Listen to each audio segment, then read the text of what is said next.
minutes to say like, Shebnam Kimyajiolu for 3! Passes the ball to Naomi Muatao Pele off to Esiamaka Okafor. Stanford prides themselves on like the 8-syllable names that I say out over the 26 years that I've been announcing there. Yes, that qualifies me as a mentor. I've been announcing longer than the players have been alive. So that's my staff. But I did play college basketball and athletics. It's been a lot of my life. But I tell you, in this season of life, that is what I do for fun. I enjoy going and doing the public address announcing at Stanford. But in my day-to-day work, I have been trying to stand against human trafficking for the last 20 years, and it is something that I could not ever think of doing alone. One of the questions that Sabrina asked in our Get to Know You as a Speaker was kind of, if there were 2 types of people in the world, you know, what are they? And I could say, well, those who have been to a Stanford women's basketball game, and those who have not. But other than that, I'm actually gonna, next slide, I am gonna say those who have been to a silent disco and those who have not. Has anybody ever experienced a silent disco? Please raise your hands high. Okay. So this is where you're heading. Okay. So it's kind of nice. These one of the older people in the room to maybe have snagged something that folks don't know about yet. So there's this idea at like a wedding or some kind of party you go to, right, that you can put on, even in an airport, you can actually put on a silent disco. So you put on a headset and then you can listen to your station of music. So green might mean indie, blue may mean country, red may mean hip hop. And so you're all moving together on the dance floor, but you're all listening to different music. Is this wild or what? So the fun part is you can see that somebody else isn't on your channel because you're on green and they're on red, and yet maybe your dance moves are very similar, or maybe you're totally rocking out differently. And it's a beautiful place to kind of see where we're kind of together and then where things are different. But I would love to say that I'm actually gonna point out that I feel like we're kind of living in a season of the silent disco dilemma. And that is that we are putting our ear pods in, we are doing things like going to the gym, where everybody's there lifting weights, we kind of all want the same goal, but you're literally, everybody's on their own stations, and you're kind of bumping into people, but everybody's having their own experience. And I think that when I thought about coming to speak to you today, I thought mentoring shatters that. Mentoring is not in the movement of we are all becoming our own little islands. And we might even be on the same dance floor and listening to completely different music, but you're actually inviting someone onto your same channel. You're being vulnerable and saying, I actually value your voice and your opinion, maybe even your dance moods, into my life story, right? And how can we actually grow together through that process? And so this actually is applicable not only when it comes to mentoring, but just in this idea of how do we as individuals try and stand against injustices in our communities. What about when we sense something's tearing the moral fabric of our communities? How do we ever think that we could do anything? It's not going to be by standing by ourselves. As Ted said, it's in community that we are going to make a difference. And so when I kind of felt the nudge to kind of say, gosh, what is this human trafficking and how can I insert myself? And I really feel like this is my call to do something.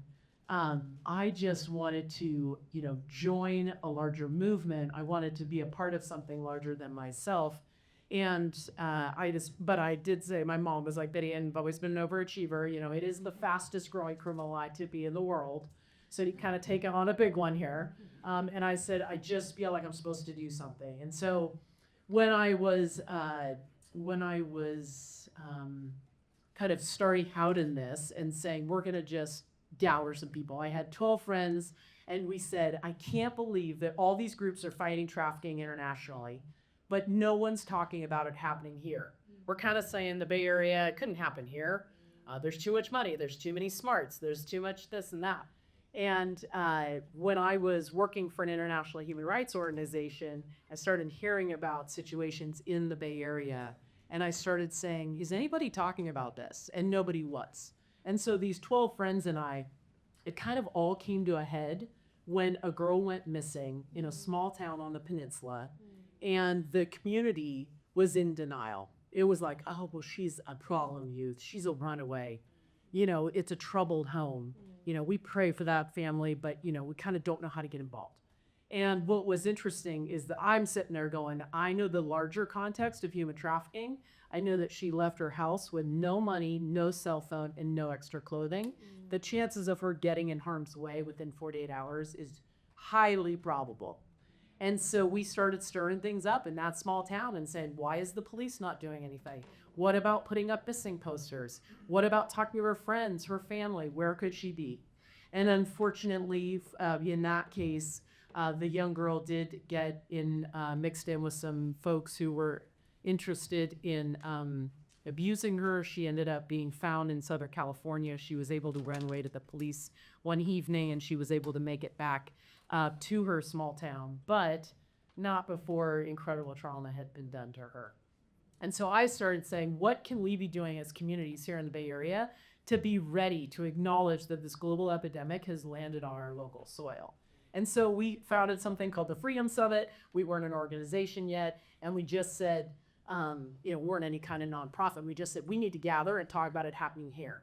One of the amazing things about the organization of that conference is every single speaker that we invited to come talk, it was in Fremont, held at Harbor Light Church. They gave us their sanctuary for the day, and every single speaker ended up having something where Fremont was part of their story. Like they had been trafficked through Fremont. They were born in Fremont. It was this amazing tie where you couldn't deny it was happening here.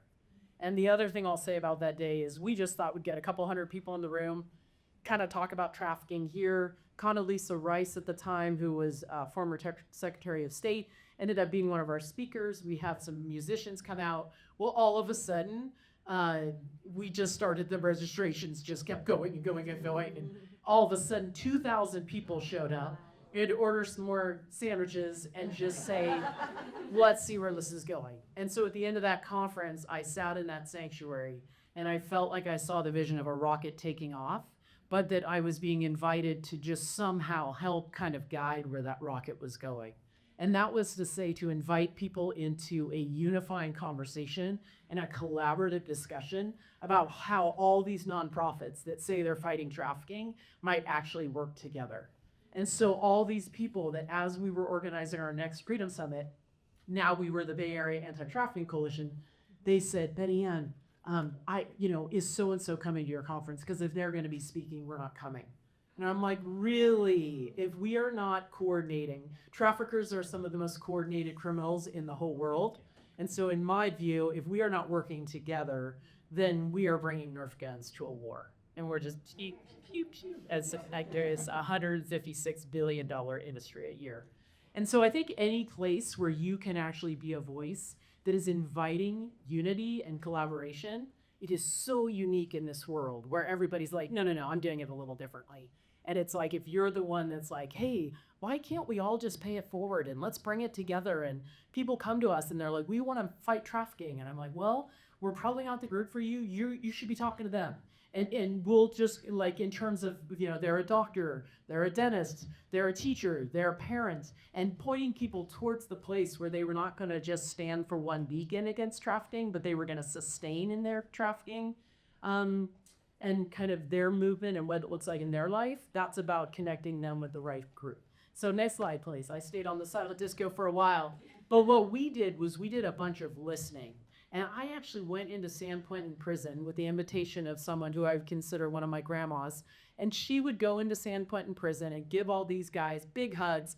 And she was like, I've just learned about trafficking. Who do I talk to?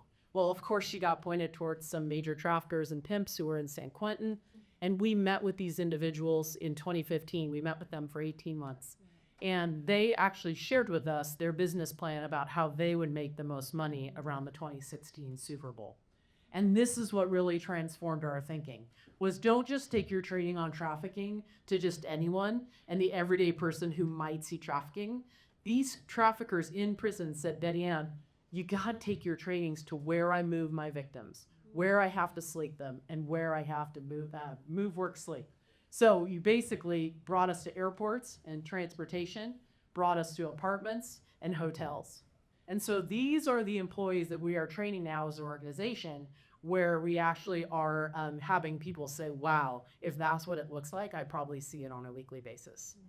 And so this is one of the individuals we work with, but she had been trafficked by her family through 26 international airports over 15 years. And we are seeing people light up about feeling empowered that in their work they might see something and say something that could save someone's life. Next slide. And so as we go to talk to people about human trafficking, and again, in these communities where people are saying, gosh, every day I put on my uniform for work, now I know what to look for, right? It is the reality that people are in our own communities are being trafficked right underneath the surface. It's hidden in plain sight. Next slide. And so I always just talk to people, if there's one thing you took away from my talk today, it's probably these 4 points of just about a lot of times here we have to break down the myths on trafficking. It's actually helpful to get people over that educational hump so that they can believe it's happening here, but that it doesn't just happen to girls, it's happening to boys and men of all ages. It's not just happening to foreign nationals, it's happening to American citizens. It's not just about sex trafficking, but it's about labor trafficking of all kinds. And it's not just happening far away, it's happening in our communities. One of the things I'm very passionate about is language and having people to understand that they, might have a misperception about trafficking just because it's featured in a lot more music or in sitcoms. Or, people are like, I saw one show and the kid came home late. He's like, what, did you think I got trafficked? It's almost like when that verbiage becomes more prevalent, a lot of times then it's like it becomes all these different definitions. And so I always like to make sure people understand that just getting past the myths is a great place to start. Next slide. So we started putting some framework around all this emotion with human trafficking. And we started saying, you know what, if you're somebody who's interested in prevention, and that you might want to fight on legal advocacy or fighting demand or looking at public awareness or trainings, that's one way you could fight trafficking. If you're into intervention and you want to go out and actually see where this is happening potentially in your community, and maybe wanting to bust down the doors kind of deal, please don't do that before you talk to me. But also, that would be more of the intervention. And then aftercare, obviously, a lot of people feel like they have skills or training where they could actually help work with victims of trafficking. But we're very passionate on the individual advocates being able to connect with a part of the movement that is where you, how have you been made and how, what time and resource do you have to put towards this? So I think I'm fascinated most by people who come to me now in this season of life and they go, oh, Betty, and my daughter is so into trafficking. She's so into fighting trafficking. And I'm sitting there going, what does that mean? What does that mean if somebody's into fighting trafficking? And I think I'd love to say today in the spirit of kind of mentorship is I really encourage people to not just be about clicks on the internet or groups they attach to via Instagram or Facebook or TikTok or whatnot, but to really say if you want to impact the world, really ask yourself who you are and where you've been grounded and who's your community so that you can make an impact in your sphere of influence. And then you kind of connect with your local community and see who else is running with you. And then that's the group of people that you kind of then step into the bigger world and potentially to impact the world. So we found that as we were working in the 9 counties of the Bay Area, we actually found that the Bay Area had every form of trafficking known to exist in the entire United States. So everything we were learning here in the Bay Area was part of a petri dish of us saying, this is us, boots on the ground, what we're learning. And we were able to upload that to the National Human Trafficking Hotline so that as the whole country was being swept with this awareness of trafficking happening, that our learnings from the Bay Area could be shared with the rest of the country. And so that has probably been one of our biggest contributions to the movement, has been about saying there is a front line that can be trained in communities. And if you have bus stops, if you have train stations, if you have airports, if you have hotels, these are places that can be trained to identify trafficking and therefore make it tougher for a trafficker to do business in your community. So we never started out kind of thinking that we were going to be an organization. We started out with a passion for this. Go ahead, next slide. And we have always had the individual advocate in mind. This is kind of our move, work, sleep cycle that I mentioned that was inspired by talking to the traffickers. How many of you might meet a nonprofit who says, we have the answers on how to fight this huge issue, and yet they never talk to either the victims or the perpetrators of that crime? Actually going in and talking to the traffickers, we find is kind of it's like the needle in the haystack for us of kind of, now we kind of have the way that they're thinking influencing the way we're gonna now combat the issue. Next slide. What I'd love to end with is that each person in this room can do something. I'd love for you all to go away today with maybe a lanyard that says Stop Human Trafficking so that you have the National Human Trafficking Hotline number plugged into your phone. And next slide, if anyone wants to do this QR code, we actually have what we call our 10-10-10 action plan. And that is, what can you do in 10 minutes, 10 days, and 10 months to fight trafficking? So in those 10 minutes, you could add the trafficking hotline to your phone. You could join our monthly e-news at freedominsight.org. In 10 days, you might want to do something like record your slavery footprint to find out how many slaves in the world might be tied to what things you own in your home. You could consider books to read or even podcasts to listen to.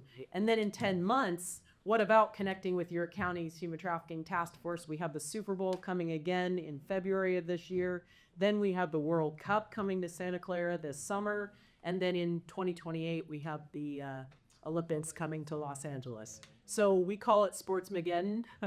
Kind of have this whole time where trafficking is going to be such a huge conversation between now and 2028. So I'd love for all of you to get connected in with us as Freedom Insight and get connected with us on what is your 10-10-10 that you could continue to step into. And mostly I would love to say, as I mentioned, the silent disco at the beginning, definitely see who's running with you, see who's passionate about this with you, because we don't want you to stand alone in it. We want you to join others, but by no means don't stop dancing. Thank you. Yeah.